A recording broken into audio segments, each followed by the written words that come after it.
حج کے دوران اگر کوئی مطلب وہاں پر حج کو چلے جاتا ہے اور اگر اس کو کچھ ایسی میڈیکل بیچ میں طواف کے دوران یا ایسی کچھ میڈیکل پرابلم ہے اور اس کو واپس سے مطلب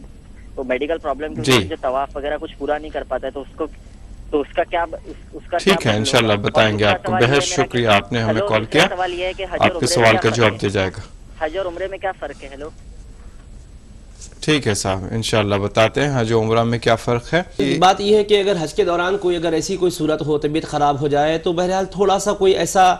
عارضہ لاحق ہو جائے تو اس کی وجہ سے مناسک میں کوئی فرق نہ لانا چاہیے, مناسک کی ادائیگی کا اہتمام کرنا چاہیے. ہاں البتہ اگر اس سے ان کی مراد یہ ہے کہ طواف وغیرہ کے دوران جہاں پر وضو سے کرنا ضروری ہے, باوضو رہنا فرض ہے, اگر کوئی طبی اعتبار سے طبیعت پر کوئی اثر آ جائے, بخار آ جائے, یہاں تک کہ وہاں اگر گیسز کا پرابلم ہو جائے اور وضو ٹوٹ جائے وغیرہ, اگر اس طرح کی ان کی مراد ہو تو پھر اس مسئلے کو اچھی طرح سمجھ لیا جائے کہ شریعت مطہرہ نے خانہ کعبہ کے طواف کے لیے باوضو ہونے کو شرط قرار دیا ہے. اگر کوئی آدمی اس طرح کوئی عذر سے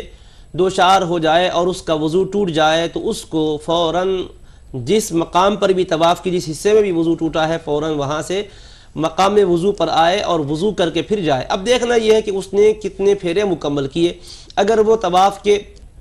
4 پھیرے مکمل کر چکا تھا, اس کے بعد 5ویں 6ٹھے 7ویں میں اگر یہ صورت پیدا ہوئی ہے تو پھر کوئی حرج نہیں ہے اس کے لیے, وہ وہیں سے بنا کرنے کی ضرورت نہیں. بس جہاں سے وہ 5ویں پھیرے میں اگر اس کے لیے وضو ٹوٹ گیا تھا تو 5ویں سے ہی پھر وہ مکمل طواف کر لے. اگر پہلے کے ابتدائی پہلے میں, دوسرے میں, تیسرے میں اگر یہ صورتحال پیش آئی تھی تو وضو کر کے آ کر اثر نو طواف کرنا چاہیے. اگر اس طرح سے کوئی چھوٹا سا بخار یا کوئی ایسا پرابلم ہو جاتا ہے تو اس میں شریعت میں گنجائش ہے, اسی وقت جا کر آپ کو طواف کرنا ضروری نہیں. جتنے مناسک ہے اس میں وقت کے اندر وسعت رکھی گئی ہے. اگر کسی وجہ سے انسان مثلا مینا میں کنکریاں مارنے کا ہی مرحلہ ہے, اگر بخار ہے دن میں اگر وہ نہیں مار سکتا ہے تو کوئی حرج نہیں ہے, اس کے بعد جو آنے والی رات ہے رات میں بھی مارنے کی گنجائش ہے. اس طرح اگر مزدلفہ کے قیام میں رات میں اگر بخار ہو جائے یا سردی سے بے انتہا بے قرار ہو جائے اور صبح تک وہاں کیونکہ کھلی فضا میں قیام کرنا ہوتا ہے, ٹینٹ یا خیمے یا ڈیرے نہیں ہوتے ہیں,